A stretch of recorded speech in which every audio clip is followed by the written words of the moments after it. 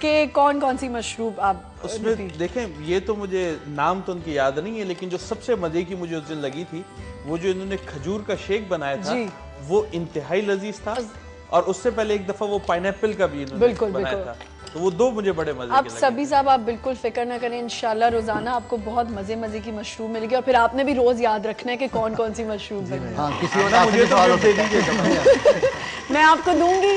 آپ کو کیا چاہیے؟ آپ کو رفان سے کچھ چاہیے؟ آپ کو شان فوڈز چاہیے؟ کیوں والوں سے کچھ چاہیے؟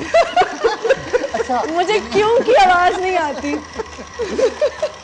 یہ بھی بڑا مسئلہ ہے، کیوں کی آواز کیوں نہیں آتی؟ بس مجھے کیوں کی آواز نہیں آتی، باقی سب آواز آتی ہے۔ جی تو مشروب ریڈی ہو چکی ہے، بالکل ریڈی ہے یہ، اور میں اس کو سرو کروں گی۔ خانم سب سے پہلے، نہیں خانم تو چلیں، جی میں سب سے پہلے میں کہی تھی خانم سب سے پہلے آپ مجھے یہ بتائیے کہ آپ نے جو سیکھی ہیں ابھی تک مشروب، اب آپ نے سوچا کہ آپ جا کے بنانے والی ہیں؟ جی ہاں، مجھے کھجور کا بہت پسند آیا تھا اور میں یہ چاہ رہی ہوں، ابھی سیکھا نہیں ہے۔ اس میں کھجور کے ساتھ خوبانی خشک ہے اور بادام۔ اچھا، اس میں جو بنیادی چیز ہے وہ یہ کہ یہ کیونکہ بہت زیادہ انرجیٹک ہے، تو اس میں رمضانوں میں خاص طور پہ سحری کے اندر اگر یہ لیا جائے تو یہ بہت بہتر ہوتا ہے، اور اس سے انرجی ہمارے جسم کی بہت بہتر ہے۔ اس لیے نہیں میں پیتی ہوں تھوڑی دیر کے بعد، فوراً نہیں پیتی، مجھے ہوتا ہے کہ ذرا آرام سے سحری کے ذرا جو ٹائم پہ آرام سے پیوں تاکہ وہ لاسٹ کرے نا۔ جی آخر میں پینا چاہیے۔ اب یہ تو نہیں کہنی چاہ رہی کہ آرام سے سحری کے بعد پیوں گی؟ نہیں، سحری کے دوران نہیں پی لیں گے انشاءاللہ۔ ہمارے ساتھ کال بھی ہے۔ السلام علیکم۔ وعلیکم السلام جی کون بات کر رہے ہیں؟ ملک عتیق بات کر رہا ہوں، فیصلہ آباد۔ جی کیا کہیں گے بھائی؟ یہ آپ جو شربت بنا رہے ہیں، یہ مشروب، یہ کتنا مفید ہے یہ رمضان کے لیے؟ جی رمضان کے لیے بیٹا ایک تو انرجی کی ضرورت ہوتی ہے نا، تو اس کے پینے سے انرجی ہماری بہتر ہوتی ہے۔ آپ نے دیکھا ہوگا 103 1039 اس کے اندر کیلوریز ہیں، اگر آپ ایک گلاس اس میں سے لے لیں تو تقریباً 520 کے قریب آپ کی کیلوریز ہو جائیں گی۔ اگر آپ نے ایک گلاس لے لیا تو یقیناً آپ کو انرجی بہت زیادہ محسوس ہوگی۔ اتنی انرجی ہوگی جس طرح آپ نے بھی بہت دھیمے لہجے میں اب سے بات کی ہے نا، اس سے زیادہ آپ بہت جوش میں بولیں گے، اور جیسے میں بولتی ہوں، جیسے آغا صاحب بولتے ہیں اور مفتی صاحب بولتے ہیں اور ہم سب جیسے بولتے ہیں، ہم ویسے ہی بولنا شروع ہو جائیں گے۔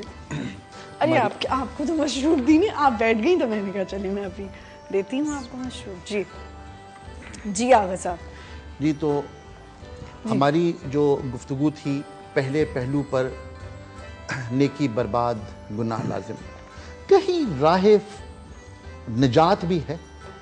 آغا صاحب سب سے پہلے تو میں یہ گزارش کرنا چاہتی ہوں، چونکہ جب میں محفل میں آئی تھی تو آپ وارد گفتگو ہو چکے تھے، تو اس لیے پھر میں نے ذکر نہیں کیا کہ آج اس وقت پارا چنار میں بہت زیادہ جنازے خاک و خون میں لوٹے ہوئے پڑے ہیں، اور رمضان المبارک کے اس بابرکت مہینے میں جب ہم کہتے ہیں کہ اپنے دشمن کے ساتھ بھی نیکی کرنا سیکھو تاکہ پورا سال یہ ضبط و تحمل، یہ ایثار و وفا، یہ صبر، یہ فداکاری کے جذبے جو رمضان میں تم نے پیدا کیے ہیں وہ تمہارے کام آ سکیں۔ میری آواز سنائی دے رہی ہے؟ جی جی بالکل۔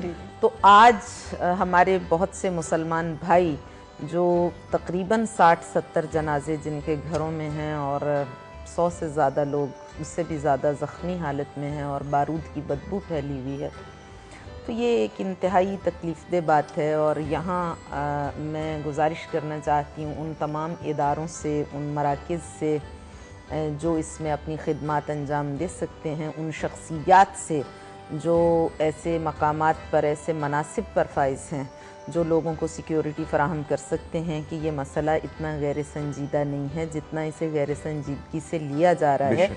ہمیں ترجیحات کو معین کرنا چاہیے۔ بے شک یہ کہ لوڈ شیڈنگ بڑا مسئلہ ہے، بے شک یہ کہ دوسرے مسائل ہیں، لیکن سب سے بڑی چیز انسان کی زندگی اور جان ہے۔ اگر وہ زندہ رہے گا تو اس کو ان چیزوں کی ضرورت ہوگی۔ تو سب سے پہلا کام جو کرنا چاہیے وہ یہ ہے کہ لوگوں کی سیکیورٹی کو یقینی بنایا جائے، امن و امان کی صورتحال کو بحال کیا جائے، اس کے بعد دوسرے نقائص کو ختم کرنے کی کوشش کی جائے۔ بے شک بنیادی بہت بات ہے، خوبصورت آپ نے بات کی ہے، اور اس پہ ہم مزید بات کرتے ہیں۔ ہمارے ساتھ ایک کال ہے۔ السلام علیکم۔ السلام علیکم، ہینا بول رہی ہوں اسلام آباد سے۔ جی ہینا، کیسی ہیں آپ؟ ہاں جی میں بالکل ٹھیک ہوں۔ آج کا ٹاپک آپ کا بہت اچھا ہے، کیونکہ انسان بہت کنفیوز ہوتے ہیں کہ نیکی کیا ہے، نیکی میں ریاکاری کیا ہے، تو اس حساب سے بہت اچھا آپ کا جا رہا ہے کہ یعنی کہ ہم مسجد بھی جائیں تو ان کے ٹوپی پہن کے جائیں اور تاکہ دوسرے لوگوں کو بھی ترغیب ہو کے نماز پڑھنے کے لیے جا رہے ہیں. جی. اور آپ کے سوال کا جواب بھی دینا چاہوں گی. جی پلیز. ہاں جی ضرور دیجیے. ہاں جی آپ کی صورتوں والا سوال تھا. جی بالکل. قرآن مجید میں 114. بالکل بالکل بالکل درست آپ نے فرمایا. اور آپ کو میں دے دیتی ہوں شان فوڈز کی طرف سے گفٹ ہیمپر. جی ٹھیک ہے. بہت بہت شکریہ کال کرنے کا. اور آغا صاحب میرے اگر آپ کارڈز پکڑا دیں مجھے بہت بہت شکریہ. اچھا ادھر آغا صاحب میں ایک بات عرض کروں. میری بہن جو کالر تھی انہوں نے ایک جملہ بولا تو میں بڑی معذرت کے ساتھ جسارت کرتے ہوئے یہ بات عرض کر رہا ہوں کہ میری بہن نے کہا کہ ہم جب مساجد کی طرف جائیں تو ٹوپی پہن کر جائیں تاکہ لوگوں کو پتہ لگے کہ ہم نماز کے لیے جا رہے ہیں. تو میں بڑی معذرت کے ساتھ یہ بات عرض کروں کہ یہ تھوڑی سی مسکنسیپشنس ہماری آ گئی ہیں. ٹھیک ہے نا. ٹوپی کا تعلق نماز سے نہیں ہے جی بلکہ حدیث شریف میں آتا ہے حضرت عبداللہ ابن عباس رضی اللہ تعالیٰ عنہ فرماتے ہیں کہ نبی علیہ الصلوۃ والسلام ننگے سر پھرنے والوں کو ناپسند فرمایا کرتے تھے. یہ ہمارے ایک دنیا کا عام قاعدہ ہے. ہم دیکھتے ہیں جس بچے سے والدین ناراض ہو جائیں نا تو وہ بچہ پنپتا نہیں ہے. تو جس سے رسول اللہ صلی اللہ علیہ وسلم ناراض ہو جائیں تو یقیناً وہ امتی کیسے پنپ سکتا ہے. تو ایک تو اس کا تعلق نماز سے نہیں ہے, دائمی ہے. اور ادھر میں ایک بڑا اہم نقطہ عرض کر دوں اپنی بہنوں کے لیے بالخصوص کہ ہماری بہنوں میں ایک مسکنسیپشن یہ ہے کہ بالخصوص جب وہ ٹوائلٹ وغیرہ میں جاتی ہیں تو اپنے سر کا دوپٹہ اگر پہنا بھی ہوتا ہے تو اس کو اتار کے باہر رکھ دیتی ہیں. وہ یہ تصور کر رہی ہوتی ہیں کہ شاید یہ کوئی بے ادبی ہو جائے گی. حالانکہ ٹوائلٹ ایک ایسا مقام ہے کہ اگر آپ پہلے ننگے سر ہوں تو وہاں جاتے ہوئے تو ہر حال میں سر ڈھانپنا چاہیے. سر ڈھانکنا تو سر ڈھانکنا اس کے لیے بہت ضروری. بہت چھوٹی سی بات ہے لیکن خانم نے جو بات کی بڑی امپورٹنٹ ہے اور اس حوالے سے ہمیں بھی یہ بات کرنی چاہیے کہ ہم جس کی بات کہہ رہے ہیں اس بات میں ہم اللہ کو راضی کرنے کی بات کر رہے ہیں اور حقیقتاً کسی انسان کی جان لے کے اللہ راضی نہیں ہوتا. یہ بات ہے. بالکل بالکل. ہمارے ساتھ ایک کال بھی. السلام علیکم. جی وعلیکم السلام. جی کون بات کر رہے ہیں؟ جی میں حسن نواز بات کر رہا ہوں لاہور سے. جی کیا کہیں گے بھائی؟ بہت بہت مبارک آپ کو. ماشاءاللہ بہت اچھا پروگرام آپ کا جا رہا ہے. بہت شکریہ. تو میں وہ موسیٰ صاحب عیسیٰ صاحب آپ کے پاس ساتھ آتے تھے وہ اب نہیں آ رہے آج کل. جی آج کل نہیں آ رہے ہیں. جی آئیں گے وہ انشاءاللہ. تو آپ کا ٹاپک ماشاءاللہ بہت اچھا روزانہ ہی بہت اچھے ٹاپک جا رہے ہیں ماشاءاللہ. آپ کو آپ کی بہت مہربانی. بہت مہربانی. کیا آپ سوال کا جواب دینا چاہیں گے؟ جی آپ کا سوال کو پہلے سوال تو آ گیا. آپ کیا نیا سوال کیا؟ آپ کا سوال میں آپ کو بتا دیتی ہوں. نبی کریم صلی اللہ علیہ وآلہ وسلم سے نکاح کے وقت حضرت خدیجہ رضی اللہ تعالیٰ عنہا کی عمر کیا تھی؟ 40 سال تھی اس وقت. بالکل صحیح آپ نے فرمایا. اور آپ کو ہم دیں گے نہیں ان کو ہم دے دیتے ہیں وائٹل کی طرف سے گفٹ ہیمپر. ٹھیک ہے ٹھیک ہے. وائٹل کی طرف سے ہم آپ کو گفٹ ہیمپر دیں گے. اور میں تیسرا سوال بھی فلوٹ پہلے کال لے لیتے ہیں پہلے آغا صاحب پھر میں سوال بھی فلوٹ کر دوں گی. السلام علیکم. جی السلام علیکم. وعلیکم السلام. میں مفتی صاحب سے کوشچن کرنا چاہ رہی ہوں. جی پلیز ضرور کیجیے. میم ایکچولی 21 جولائی کو میرے فادر شہید ہو گئے تھے. انہیں پشاور میں افسار سے 10 منٹ پہلے نا کسی نے فائر کر دیا تھا. جی اور میم بھائی کے گھر کے گیٹ کے باہر ہی کھڑے تھے. وہ ان سے ملنے گئے تھے. تو میم یہ میں چیک کرنا چاہ رہی ہوں کہ ہم لوگوں نے جب کہ ہم بہنوں نے کہا میت ہم لاہور لانا چاہتے ہیں تو بھائی نے کہا کہ میں امانت کر دوں گا تو 40 دن کے بعد آپ لوگ نہیں آئے. لیکن جب وہ انہیں دفنا کے آیا تو بھائی کہتا میں نے امانت نہیں کی اسے. لیکن جو میرے ماموں ہیں نا وہ کہتے جب میں میت کو قبر میں اتارا تھا نا تو اس وقت میں نے امانت کر لی تھی. تو ہم لوگ یہ کنفیوز ہیں کہ ہم لوگ ان کو لے کے آئے کہ نہیں اب کسی نے امانت کی ہے کہ نہیں کہ ہم سے کوئی ان کی شہادت خراب نہ ہو جائے. اس میں ہم بہنیں کافی کنفیوز ہوئے ہیں. اچھا آپ نے 2 باتیں کہیں, ایک تو بھائی کی اور ایک ماموں کی آپ کے. ٹھیک ہے تھینک یو ویری مچ. جی مفتی صاحب ان کا کس فقہ سے تعلق آپ کس فقہ سے تعلق رکھتی ہیں؟ خانم سوال کر رہی ہیں. I think so line drop ہو گئی ہے. لائن ڈراپ ہو گئی ہے. امامت کا مسئلہ فرما رہی تھی. نہیں امانتاً دفن کیا گیا. بھائی کچھ اور بیان دیتے ہیں, ماموں کوئی اور بیان دیتے ہیں. یہاں پر ایک کنفیوژن بہنوں کی وہ اپنی وہ کہنی شہید اس میں دیکھیں بھائی کے قول کا اعتبار کیا جائے گا. اس کی وجہ یہ ہے کہ اصل وارث وہ بھائی ہیں اور ظاہر ہے ان کے والد صاحب تھے تو اب ان کے بعد وراثت بھائی کی طرف آئی ہے تو ان کے قول کا اعتبار ہوگا. بھائی کے قول کا اعتبار ہوگا, ماموں کے قول کا اعتبار اس حوالے سے نہیں ہوگا, لیکن بھائی کو ظاہر ہے وہ اللہ کو حاضر ناظر جانتے ہوئے جو حق بات ہے وہ بیان کر دیں تو اس کے مطابق انشاءاللہ فیصلہ کیا جائے گا. بالکل ٹھیک ہے. صحیح. میں تیسرا سوال بھی فلوٹ کر دیتی ہوں اپنے ویورز کے لیے. جس وقت حضور اکرم صلی اللہ علیہ وآلہ وسلم کی والدہ ماجدہ کا انتقال ہوا, اس وقت آپ صلی اللہ علیہ وآلہ وسلم کی عمر مبارک کتنی تھی؟ اس کا آپ ہمیں جواب دے سکتے ہیں کالز کر کے, اور جیسے آپ کو پتہ ہے کہ انعامات کے آپ حقدار ہوں گے. اور اس وقت ہمیں جانا ہے لاہور اس کے مضافات میں اذان فجر کا وقت ہوا جائے گا.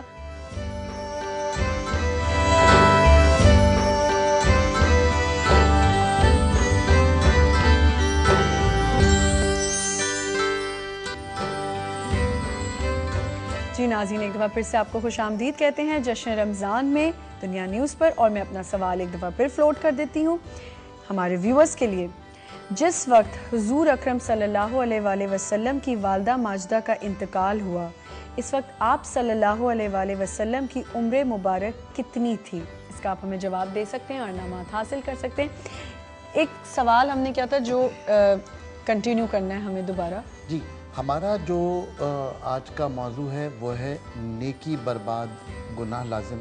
اس پر پوری ہم نے ڈسکشن سنی. خانم طیبہ بخاری صاحبہ فرماتی رہیں, مفتی عمران صاحب نے اس میں اپنے ویوز دیے. ہمارا اب یہ سوال ہمارے ذہنوں میں پیدا ہو رہا ہے کہ یہ تمام چیزوں کو تو ہم نے ڈسکس کیا, آخر راہ نجات کیا ہے, اس کو کیسے ہم ڈیفائن کریں گے؟ میرا سوال خانم آپ سے کہ اس حوالے سے ہمارے لیے رستہ کیا ہے واپسی کا, بہتری کا رستہ کیا ہے؟ دیکھیے, عبادات میں پوری کنسنٹریشن کے ساتھ, پورے خضوع و خشوع کے ساتھ, پوری توجہ کے ساتھ, جسے ہم توجہ اللہ کہتے ہیں, حضور قلب کہتے ہیں, بارگاہ خداوندی کے ساتھ ایک خاص رابطہ قائم کرنے کے لیے جو تیاری ہے, آمادگی ہے. جیسا ہم جب وضو کرتے ہیں تو نماز کے جو مقدمات بیان کیے گئے ہیں کہ آداب وضو میں دعائیں ہیں وہ پڑھو. اللہم لقنی حجتی یوم القاک و اطلق لسانی بذکر, پروردگار اس زبان پر اپنے ذکر کو قیامت میں جاری کر دینا. اللہم بیض وجہی یوم تسود فیہ الوجوہ ولا تسود وجہی یوم تبیض فیہ الوجوہ. چہرہ دھو تو یہ دعا کرو کہ پروردگار میرے چہرے کو اس دن نورانی کرنا جس دن چہرے سیاہ ہوں گے, اور اس دن سیاہ نہ کرنا جس دن چہرے سفید ہوں گے. ہاتھ کی, دائیں ہاتھ کی دعا الگ ہے. اللہم آتنی کتابی بیمینی والخلد فی الجنان بیساری وحاسبنی حسابا یسیرا. پروردگار میرے نامہ عمل کو میرے سیدھے ہاتھ میں دینا اور مجھ سے آسان ترین حساب لینا.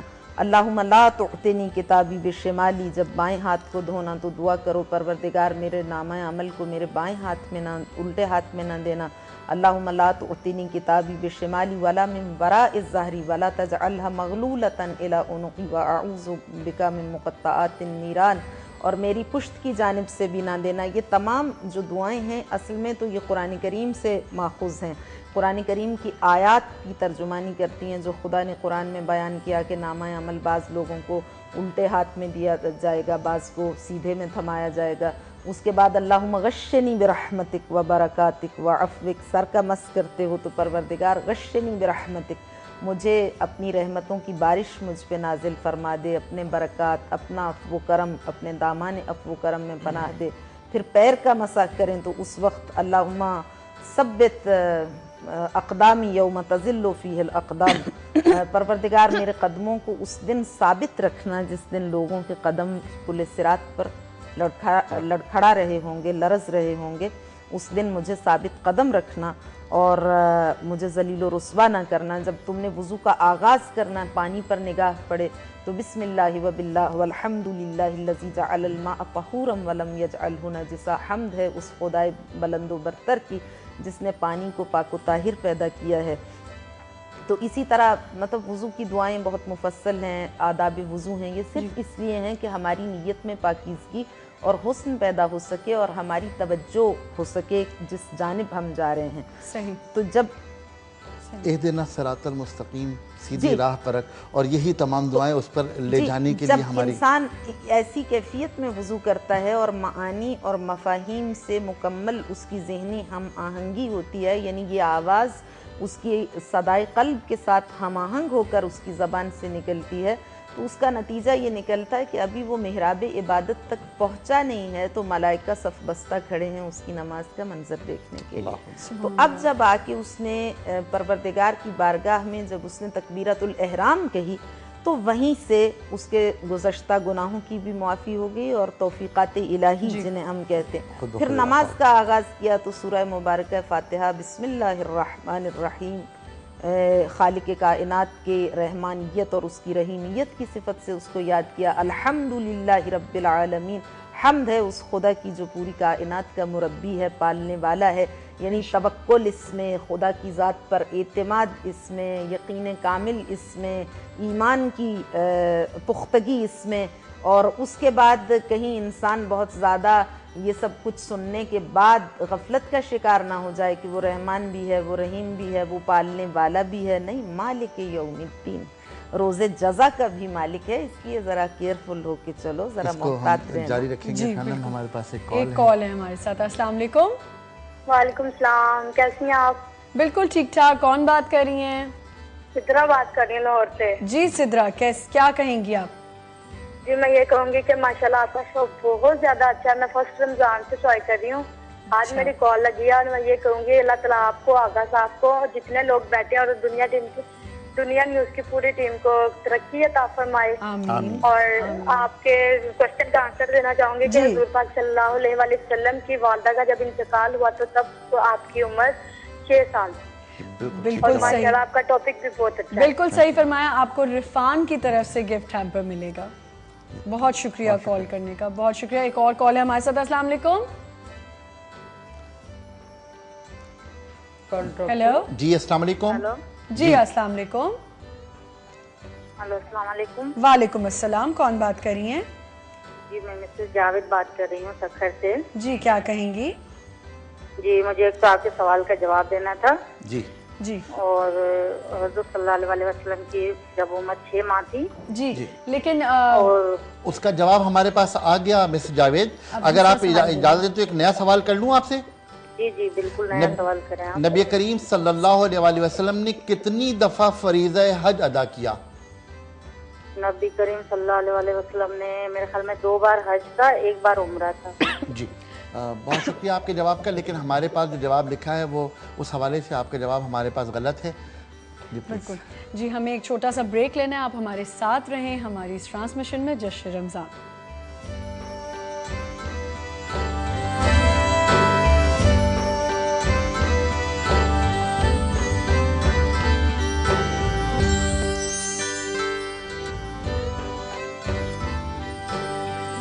جی ایک دفعہ پھر سے آپ کو خوش آمدید کہتے ہیں جشن رمضان میں۔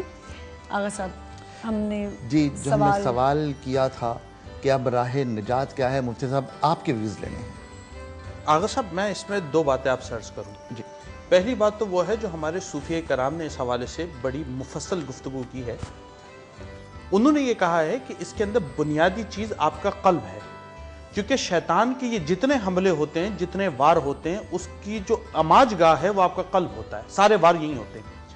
اسی لیے صوفیہ کرام جب ان کی صحبت میں کوئی جاتا ہے تو وہ اس کو وہ ذکر اذکار کراتے ہیں کہ جن سے براہ راست بندے کے قلب کی اور نفس کی اصلاح ہونا شروع ہو جاتی ہے۔ بالخصوص ایک سلسلہ ہمارے جو 4 بڑے سلسلے ہیں، قادریہ، چشتیہ، سہروردیہ اور نقشبندیہ، اس میں نقشبند سلسلے کے جو بزرگ ہیں وہ خاص طور پر ذکر خفی کرواتے ہیں، اور ذکر خفی کے اندر وہ دل کے اوپر اللہ اللہ کی ضربیں 24/7 بندے کو مارنے کی ترغیب کرتے ہیں۔ اس کا فائدہ یہ ہوتا ہے کہ توحید کے 3 درجے ان بزرگوں نے بیان کیے ہیں۔ پہلا درجہ تو یہ ہے جو ہم عام مسلمانوں کی حیثیت سے کہتے ہیں لا الہ الا اللہ، کوئی نہیں معبود سوائے اللہ کے۔ ہم زبانی کہتے ہیں، لیکن جب ہم عمل کی کسوٹی پہ اس جملے کو جانچتے ہیں تو وہ کسوٹی پوری نہیں ہو رہی ہوتی، ٹھیک ہے نا؟ اور میں وقت کی تنگی کے باعث اس جگہ پہ نہیں جاؤں گا، ورنہ ایک خوبصورت جملہ آ رہا ہے کہ جس دن ہمیں اس کی حقیقت پتہ لگ گئی نا کہ لا الہ الا اللہ کا مقصد کیا ہے، تو یہ ساری دنیا کے خلاف اعلان جنگ ہوگا اور ساری دنیا سے ہمیں لڑنا پڑ جائے گا۔ دوسری بات، یہ پہلا درجہ۔ دوسرا درجہ اس میں یہ ہے توحید کا کہ بندہ اپنے نفس کے اندر سے ہر غیر کو نکال دے اور وہ اپنے دل کے اندر صرف اللہ کے نام کو رکھے، غیر اس میں سے نکل جائے۔ یہ دوسرا درجہ ہے توحید کا۔ پھر فرماتے تیسرا درجہ جو خاص الخاص لوگوں کو میسر ہے وہ یہ ہے کہ انا الحق، جو ہمارے ایک بزرگوں کا ایک تاریخ میں ایک اعلان اور نعرہ رہا ہے جس پہ بڑی بحث ہے، انشاءاللہ تفصیلی بات کبھی کریں گے، تو وہ کہتے ہیں جو انا الحق کا انا ہے، یعنی میں حق ہوں، فرماتے اس انا الحق کے انا کو بھی ختم کر دو، صرف حق رہ جائے، یعنی اللہ اللہ کرتے کرتے ہو نظر آیا مجھے، اس ہو میں جب میں گم ہوا پھر تو نظر آیا مجھے، تو فرماتے تم اس کیفیت پہ جاؤ۔ یہ صوفیہ کی بات ہے۔ جہاں تک ہمارے عام لوگ ہیں، ہم ان کے لیے اس بات کو واضح کرنا چاہتے ہیں کہ آپ ایک نقطہ ذہن میں بیٹھا لیں کہ ہم جس انسان کو دکھانے کے لیے عبادت کر رہے ہیں اس سے ہمیں ملنا کیا ہے۔ انسان دنیا میں سب سے زیادہ مخلص وہ اپنی ذات سے ہوتا ہے، نہ اپنی ماں سے، نہ اپنے باپ سے، نہ بہن سے، نہ بھائی سے، نہ بیٹے سے، نہ بیٹی سے، نہ بیوی سے، نہ شوہر سے، کسی سے مخلص نہیں ہوتا۔ اسی لیے جب زلزلے آتے ہیں تو آپ دیکھتے ہیں ہر بندہ باہر بھاگتا ہے، اس بارے میں بہت بعد میں سوچتا ہے کہ میرے بچے کا کیا ہوا اور ماں کا کیا ہوا، سب سے زیادہ اپنے آپ سے مخلص ہے۔ لیکن یہ انسان جو سب سے زیادہ اپنے آپ سے مخلص ہے، یہ اپنے آپ کو ہر وہ چیز نہیں دے سکتا جو یہ چاہتا ہے۔ میرا جی چاہتا ہے میرے پاس مرسڈیز بینز ہو 2 کروڑ روپے کی، میرے پاس تو نہیں ہے، میں نہیں دے سکتا۔ میرا دل چاہتا ہے میرا 5000 گز کا بنگلہ ہو، میں نہیں دے سکتا، میرے پاس نہیں ہے۔ جو سب سے زیادہ اپنی ذات سے مخلص ہے وہ اپنی ذات کو کچھ نہیں دے سکتا۔ تو اگر میں اس انسان کو دکھانے کے لیے کچھ عمل کروں تو what will I get in the reward? Zero, nothing۔ بالکل صحیح۔ جب ہمارے ذہن میں ایک کانسیپٹ کلیئر ہو جائے گا کہ یہ انسان تمہیں کوئی نفع نہیں دے سکتا تو پھر اس کو دکھانے کی ضرورت بھی نہیں ہے۔ دکھاؤ اس کو جو تمہیں نفع بھی دے سکتا ہے، جو تمہیں فائدہ بھی دے سکتا ہے اور تمہارے قلب اور ظاہر اور باطن کے اوپر نظر بھی رکھ سکتا ہے۔ ایک جملہ میں ایڈ کرنا چاہتی ہوں، قبلہ نے بڑی مؤثر گفتگو فرمائی ہے کہ اس کیفیت کو پیدا کرنے کے لیے اپنے قلب کی وادی کو انکار نعمت اور کفر کی آلائشوں سے پاک و طاہر کرنے کے لیے ان مقدمات کی ضرورت ہے جو ہم نے گزارش کی ہیں۔ یعنی آپ کو نماز پڑھنا ہے تو یوں ہی نماز میں جا کے کھڑے نہیں ہو جاؤ، بلکہ وضو اہتمام کے ساتھ کرو، بارگاہ حق میں اہتمام کے ساتھ آؤ اور آپ کی پوری کنسنٹریشن باقی اور برقرار رہے تو یہ نیت کی طہارت کا باعث ہے۔ بے شک، اور سب سے بڑی بات یہ کہ جب وہاں اس در سے مانگو گے تو پھر ملے گا۔ یہ مقدمات اخلاص آور ہیں۔ بنیادی بات ہے۔ ایک کال ہے ہمارے ساتھ۔ السلام علیکم۔ وعلیکم السلام۔ جی وعلیکم السلام، کون بات کر رہے ہیں؟ میں بہت پرانا آپ کا کالر ہوں۔ جی جی جی بالکل بالکل، کیسے ہیں آپ؟ مجھے نام سے نہیں پہچانا بیٹا آپ نے؟ نہیں، میں ایک دم کنفیوز ہو گئی، مجھے یاد۔ آغا صاحب بھی پہچان جائیں گے، مرسلین انکل بات کر رہے ہیں۔ جی جی بالکل بالکل۔ بھائی ایک تو میں آپ کو مبارکباد دے رہا ہوں آپ کو کہ آپ اتنا اچھا پروگرام کر رہے ہیں جی، اور اس چینل پہ آنے سے جو ہے نا اس پروگرام کے اندر بہت اضافہ ہو گیا ہے۔ جی جی جی۔ لیکن آغا صاحب سے ایک شکوہ یہ ہے کہ آغا صاحب آپ مشروب بناتے ہیں لیکن ہم جیسے ڈائبٹک پیشنٹ کے واسطے کون سا مشروب ہمیں ایڈوائز کریں گے؟ اس کا مطلب مرسلین صاحب آپ نے میرے پورے پروگرام نہیں دیکھے، میں نے بہت سارے مشروب ڈائبٹیز کے حوالے سے بنائے ہیں، جامن کا بھی بنایا تھا۔ جی مرسلین انکل آپ بالکل فکر نہ کریں، ہم نے بہت سے مشروب بنائے ہیں جو ڈائبٹیز کے لیے، لیکن آپ فکر نہ کریں، ابھی ایک اشرا باقی ہے، آپ کو اور بھی مزے مزے کی مشروب۔ تیسرا عرض یہ کرنا ہے جو آپ کا یہ جو پینل ہے خانم اور مفتی صاحب کا ہمارے واسطے بہت بڑا معلومات کا خزانہ ہے۔ مفتی صاحب سے میں معلوم کرنا چاہوں گا کہ روزے کی حالت میں ہم اینیما کوئی لے سکتے ہیں یا نہیں؟ اچھا، بہت شکریہ مرسلین صاحب، بہت شکریہ آپ کی کال کا۔ سر مختصر جواب دیجئے، کوسچن ریپیٹ کریں۔ روزے کی حالت کیا اینیما لے سکتے ہیں؟ اینیما لے سکتے ہیں؟ اینیما مینس حقنہ نہیں، اس کے اندر احتیاط بہتر ہے، اس کو نہ لیا جائے، اس لیے کہ وہ انسرٹ کیا جاتا ہے اور اس کے اندر جو لیکوڈ ہوتا ہے وہ انسانی جسم میں داخل ہوتا ہے، تو حقنہ عربی زبان میں کہتے ہیں، آپ نے اینیما انگلش میں کہا۔ تھوڑی سی میں اس میں کنفیوز ہو گئی، میں پوچھتی ضرور مرسلین انکل سے کہ جب آپ روزے کی حالت میں، ظاہر ہے روزہ تو پھر آپ رکھیں گے نہیں، آپ نے اگر کوئی آپریشن کروانا ہے یا ایسی کوئی چیز ہے تو ہی آپ بیماری کی حالت نہیں، بعض اوقات ہوتا ہے آپ کو انجیکشن وغیرہ لینے پڑ جاتے ہیں ضرورت کے، تو روزے کی حالت میں کوئی بھی چیز آپ انٹیک نہیں کریں گے، ٹھیک ہے نا، لیکن اگر آپ کو بلڈ وغیرہ دینا ہے ٹیسٹ وغیرہ کے لیے تو آپ دے سکتے ہیں، انٹیک نہیں کر سکتے، لے نہیں کر سکتے۔ لیکن مذہب تشیع میں یہ ہے کہ پین کلر لے سکتے ہیں۔ جی بالکل، ہماری بہت اچھی ڈسکشن جاری ہے، لیکن میں چاہوں گی تھوڑا سا لطف اندوز ہوں سبھی صاحب کے۔ آغا صاحب مجھے صرف یہ بتا دیں کہ جامن کے مشروب میں دودھ بھی آپ شامل کرتے ہیں؟ جامن کا مشروب صرف ڈائبٹیز کے پیشنٹس کے لیے ہوتا ہے۔ جی نعت کی طرف چلتے ہیں۔ نعت سے پہلے ساری گفتگو سنی میں نے۔ جی، توحید تو یہ ہے کہ خدا حشر میں کہہ دے یہ بندہ دو عالم سے خفا میرے لیے ہے۔ جب بندہ اس معیار پر آ جائے کہ اس کی رضا صرف اللہ کی رضا کے لیے چل رہا ہو، تو پھر انشاءاللہ وہ منزل آ جاتی ہے جس کی تلاش میں ہم نے یہ ساری گفتگو کی ہے۔ ایک نعت کے کچھ اشعار آپ کی خدمت میں پیش کرا۔ کوئی مثل مصطفیٰ کا، کوئی مثل مصطفیٰ کا کبھی تھا نہ ہے نہ ہوگا، کبھی تھا نہ ہے نہ ہوگا، کسی اور کا یہ رتبہ کبھی تھا نہ ہے نہ ہوگا، کسی اور کا یہ رتبہ، انہیں خلق کر کے نازا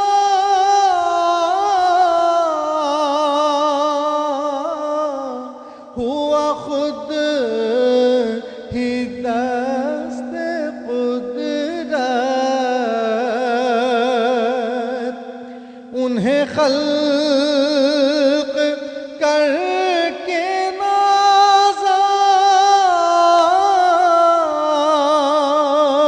ہوا، خود ہی دست قدرت، کوئی شاہکار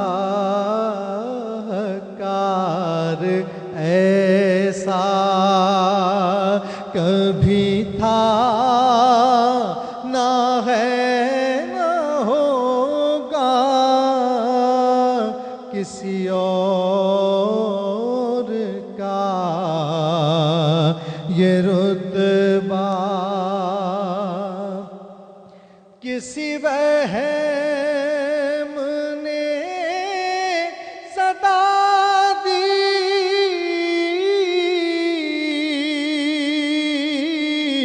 کوئی آپ کا مماثل، کسی وہم نے صدا دی، کوئی آپ کا مماثل، تو یقین پکار اٹھا کبھی تھا نہ ہے نہ ہوگا، کسی اور کا یہ رتبہ۔ بہت خوبصورت، ماشاء سبحان اللہ، اللہ، سبحان بہت اللہ، خوبصورت۔ سبحان اللہ۔ جی آغا صاحب سے کچھ دیر میں کراچی اور اس کے مضافات میں اذان فجر کا وقت ہوا جائے گا، اور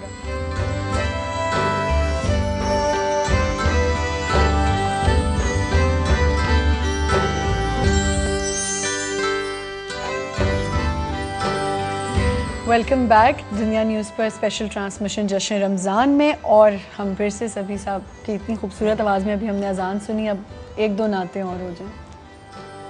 مرجان نہ یاقوت نہ لال یمنی مرجان نہ یاقوت نہ مرجان نہ یاقوت نہ لال یمنی اللہ سے اللہ سے جذبات ویسے قرنی مانگ، اللہ سے جذبات جذباتے او ویسے کرنی مان اللہ سے جذباتے مانگے گا تو جتنا بھی سوا پائے گا اس سے مانگے گا تو جتنا بھی سوا پائے گا اس سے تو صدقہ سرکار حسینی حسنی مان تو صدقہ سرکار حسینی حسنی مان اللہ سے جذباتے پھر عالم اسلام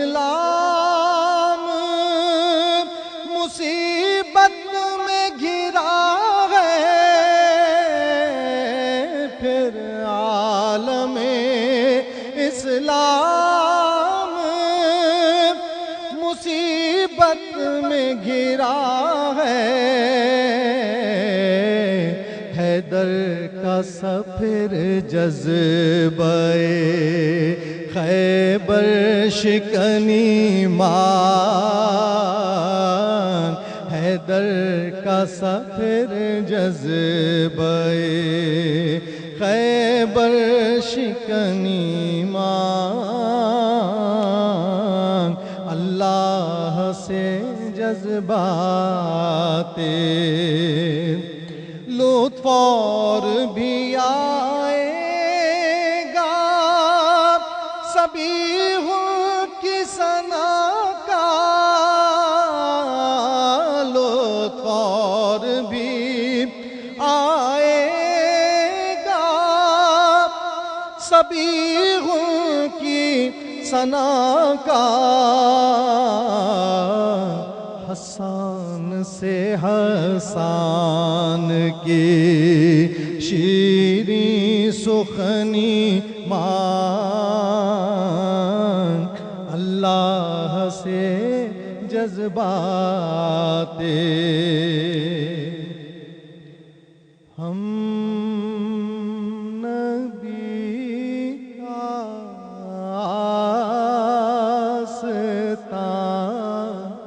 دیکھا کیے ہم نبی کا آستان دیکھا کیے ہم نبی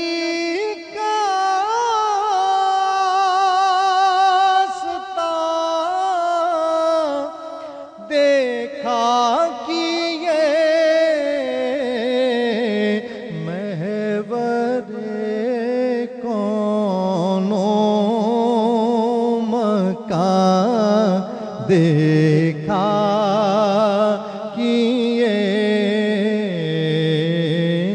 میں ورے کونوں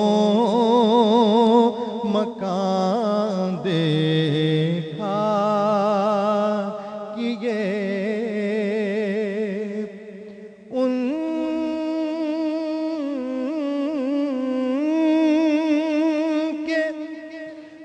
قدموں میں پڑی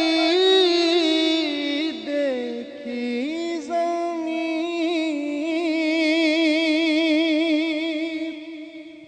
ان کے قدموں میں پڑی دیکھی زمین در پہ جھکتا آسمان دیکھا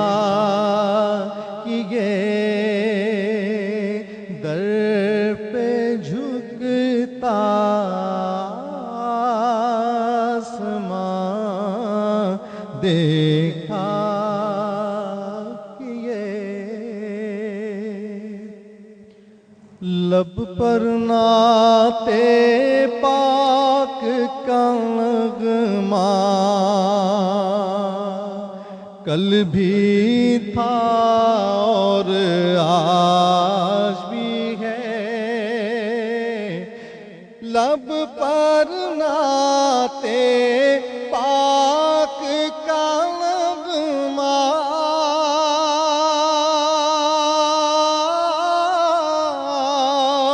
کل بھی تھا اور آج بھی ہے،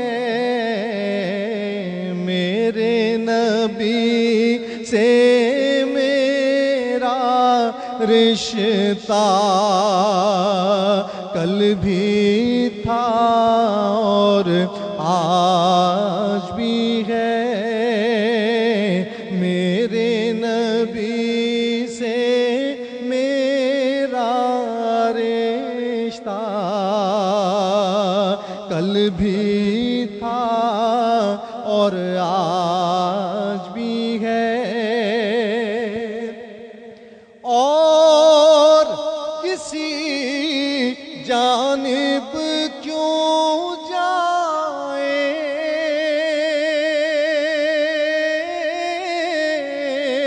اور کسی کو کیوں دیکھیں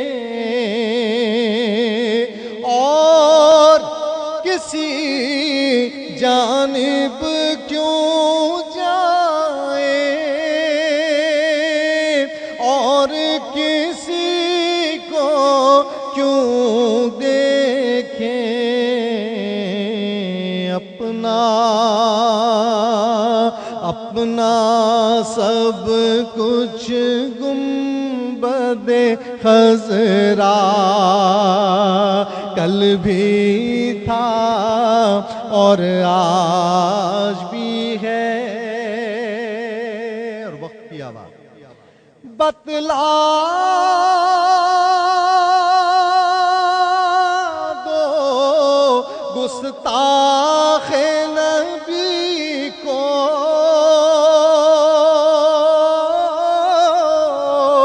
غیرت مسلم زندہ ہے، بتلا دو گستاخ نبی کو غیرت مسلم زندہ ہے، ان پر مر مٹنے کا جذبہ کل بھی تھا اور آج بھی ہے، میرے نبی سے میرا رشتہ کل بھی تھا اور آج بھی ہے، جن آنکھوں سے طیبہ دیکھا وہ آنکھیں بیتاب پھر ان آنکھوں میں ایک تقاضا کل بھی تھا اور آج بھی ہے، میرے نبی سے میرا رشتہ کل بھی تھا اور آج بھی ہے، حقیقت میں وہ لطف زندگی پایا نہیں کرتے جو یاد مصطفیٰ سے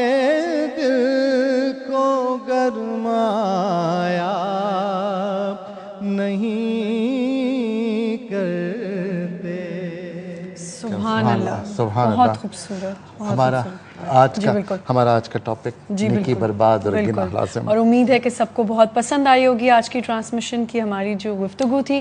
بہت بہت شکریہ سبھی صاحب، بہت بہت شکریہ خانم طیبہ صاحبہ، بہت بہت شکریہ مفتی صاحب. بس ایک جملہ، من کان یرجو لقاء ربہ فلیعمل عملا صالحا ولا یشرک بعبادت ربہ احدا. قرآن کہتا ہے جسے روز آخرت کی امید ہے وہ نیک عمل انجام دے، ولا یشرک بعبادت ربہ احدا، اور کسی ایک کو بھی اپنے اللہ کی عبادت میں شریک قرار نہ دے. بے شک بے شک. اپنا بہت خیال کیجیے گا. ہم آپ سے کل ملاقات کرتے ہیں.